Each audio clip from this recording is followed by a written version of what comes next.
자, 우리 배뇨장애에 대한 약을 알아보겠습니다. 이제 방광이 이렇게 있죠. 요도가 이렇게 있고, 방광에 작용하는 이 신경이 M2, M3 신경이 관계가 됩니다.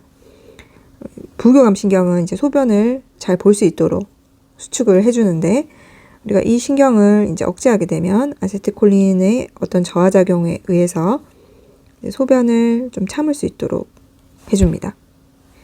이 체부에는 이제 베타3라는 신경이 있는데, 이 신경을 증강시키면 또 이제 방광이 넓어짐으로써 수축과 관계없이 소변을 좀 참을 수 있도록 해줍니다.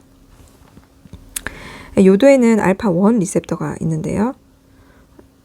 원래 이제 교감신경은 소변을 참을 수 있게 해주는 신경인데, 이런 신경을 억제함으로써 노르에피네프린을 억제하면 좀 소변을 잘 볼 수 있도록 해주는 거죠.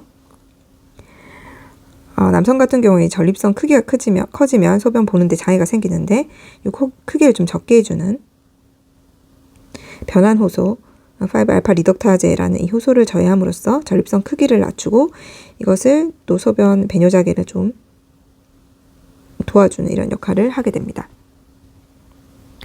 약물에는 어떤 것이 있죠? 자, 이 신경이 얼마나 선택적이냐에 따라서 약물이 이제 개발이 되었고 부작용이 관계가 됩니다. 그래서 초반기에 개발된 약이 옥시부틴 이런 약이 있습니다.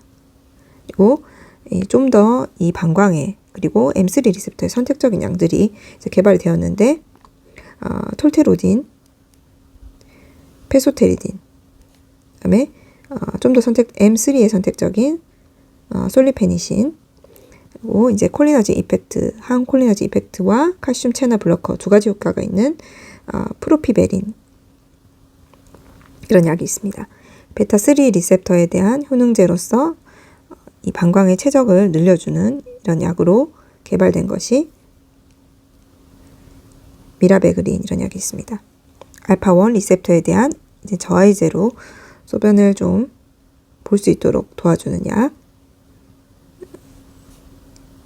이 선택성에 따라서 이 아형이 다양한 혈관에도 분포가 되고 있기 때문에 이 선택성에 따라서 초반기에는 테라조신, 독사조신 이런 약이 개발되었고, 이후에 이제 좀 더 이 요도의 선택적인 알프조신, 이후에 이제 탐슬로신, 실로도신, 나프토디딜 이런 약들이 이제 개발이 됩니다. 5알파 리덕타제 저하제로서 우리가 두타스테리드, 피나스테리드 이런 약이 있습니다. 약물 부작용에 어떤 것이 있죠? 자, 우리 콜린을 억제하기 때문에 항콜린 부작용이 이제 생길 수가 있습니다. 항콜린 부작용으로 눈이 뻑뻑하고 변비가 생기고 어지럽고 입이 마르고 빈맥이 생기고 뇨저류가 생기는데, 이 뇨저류가 생기는 이 작용을 이제 절박성 방광, 요실금 이런 데 사용을 하는 거죠.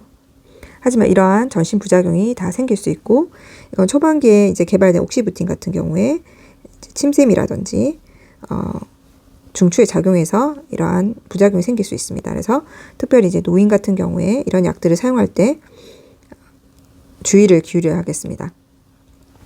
베타3 리셉터 이제 효능제 같은 경우는 부작용이 비교적 적다. 하지만 이제 간 대사를 받고 있기 때문에 이제 약물 상호작용이 이제 문제가 되는 경우가 있고, QT 인터벌 연장 같은 심장 독성이 이제 보고가 되어 있습니다. 이 알파1 신경도 다양한 곳에 방광뿐만 아니라 혈관에 분포를 하고 있기 때문에 이 초반기에 개발된 이런 테라조신, 독하다. 그래서 저혈압, 어지러움 이러한 전신 부작용이 이제 생길 수 있고, 이런 약들도 이런 게 생길 수가 있고요. 또 전체적으로 성기능 관련해서 부작용이 생길 수 있습니다.